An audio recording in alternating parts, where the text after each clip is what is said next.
नमस्कार, नेपाल लाइभ समाचारमा स्वागत छ। सुरुमा प्रमुख समाचार शीर्षकहरू।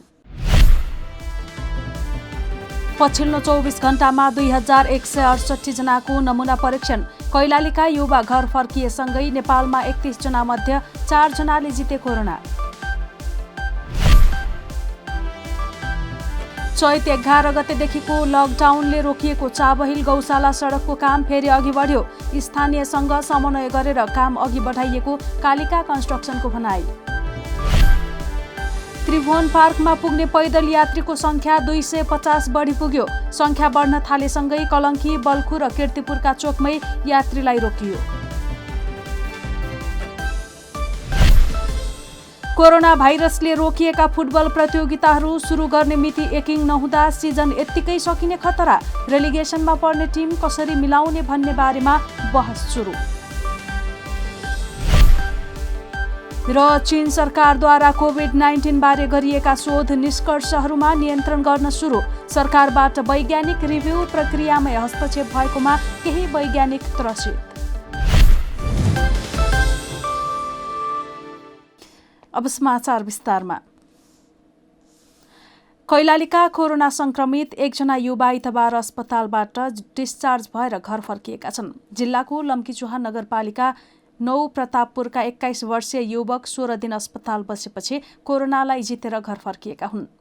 भारतबाट आएका उनलाई चैत्र 22 गते कोरोना संक्रमणको पुष्टि भएको थियो। उनी कैलालीको गौरीफन्टा नाका भएर घर फर्किएका थिए।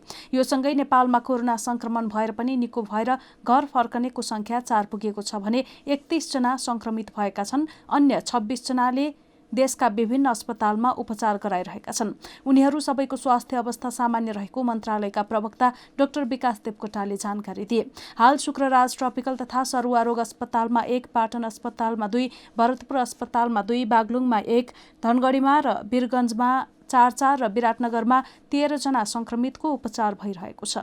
यस्तै पछिल्लो 24 घण्टामा 2168 जनाको नमुना परीक्षण भएको छ।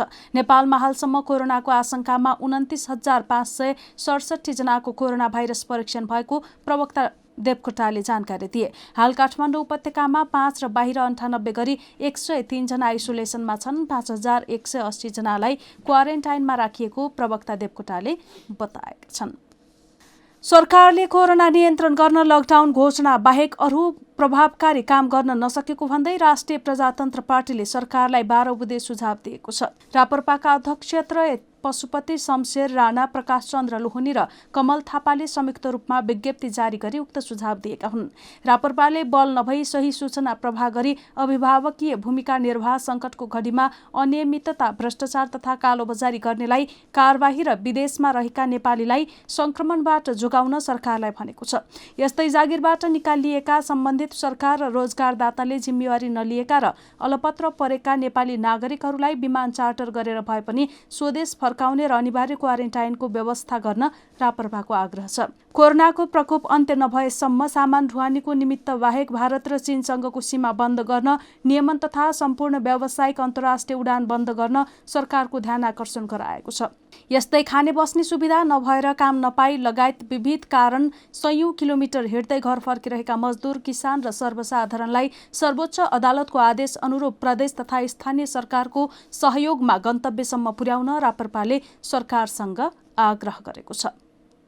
चाबहिल गौशाला र चाबहिल चुच्चेपाटी सडक स्थानीय तहसँग समन्वय गरेर निर्माण सुरु भएको छ। सडक खण्डको धोबीखोला गौशाला र चाबहिल चुच्चेपाटी क्षेत्रमा निर्माणको काम सुचारू भएको हो।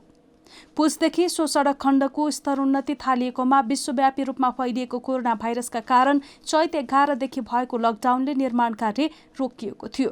विश्व स्वास्थ्य संगठन र सरकारले तोकेको सुरक्षा मापदण्ड अपनाएर सडक विभागले काम गर्ने भनेपछि भौतिक पूर्वाधार तथा यातायात मन्त्रालय मार्फत कोरोना रोकथाम समितिबाट निर्णय गराई विभागले मातहतका निकायलाई काम सुचारू गर्न भनेको हो। सोही अनुसार धोबीखोला गौशाला र चाबहिल चुच्चेपाटी सडक निर्माणको काम सुचारू भएको हो। उक्त सडक खण्डमा धुलो र हिलोले स्थानीयदेखि पैदल यात्रु समेत आक्रान्त थिए। सुरक्षित तौरबाट काम गर्दा सबै क्षेत्रलाई फाइदा हुने भन्दै सडक विभागले काम अघि बढाएको हो। यो सँगै सम्भव भएसम्म देशका विभिन्न ठाउँमा रहेका निर्माणाधीन आयोजनाको काम सुचारू भएको विभागले जनाएको छ।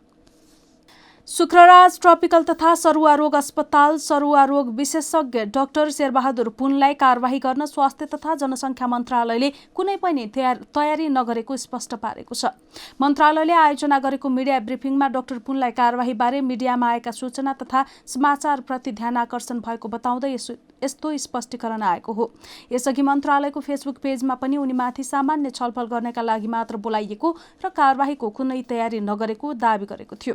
डाक्टर शेरबहादुर पुनलाई मन्त्रालयमा बोलाइएकोमा केही पत्रपत्रिका तथा सामाजिक सञ्जालमा सत्य तथ्य बङ्ग्याई स्वास्थ्य तथा जनसङ्ख्या मन्त्री भानुभक्त ढकालको नाम समेत मुछी अनर्गल तथा दुष्प्रचार गर्ने कार्य भएकोमा मन्त्रालयको गम्भीर ध्यान आकर्षण भएको फेसबुक पेजमा लेखिएको थियो। जुनसुकै स्वास्थ्य कर्मीलाई आवश्यकता अनुसार मन्त्रालयबाट खटाउने कार्य भइरहेको र यस्ता स्वास्थ्य कर्मीलाई सरकारले 100% भत्ता र 25 लाखको बिमा समेतको व्यवस्था गरेको मन्त्रालयको भनाइ छ। यस सन्दर्भमा सत्य तथ्य नबुझिकन अनर्गल प्रचार प्रसार वा लेख लेखाउने कार्य नगराउन समेत मन्त्रालयले सचेत गराएको मन्त्रालयको फेसबुक पेजमा उल्लेख छ। लकडाउनमा पैदल हिँडेरै घर जान लागेका श्रमिकहरू दोस्रो दिन पनि थानकोट स्थित त्रिभुवन पार्कमा भरिएका छन्। लकडाउनको 27औं दिनमा त्रिभुवन पार्कमा पुग्ने पैदल यात्रीको संख्या 250 बढी पुगिसकेको छ। शनिबार जम्मा गरिएका मजदुरहरूलाई गाडी मार्फत जिल्ला पुर्याएपछि थानकोट पुग्नेको संख्या बिहानै बढेको हो। पैदल यात्रीहरू बिहान 4 बजे नै थानकोट पुग्न थालिसकेपछि रोकिएको हो। संख्या बढ्न थालेसँगै कलङ्की बल्खु र कीर्तिपुरका चोकमै पैदल यात्रीलाई रोकिएको हो।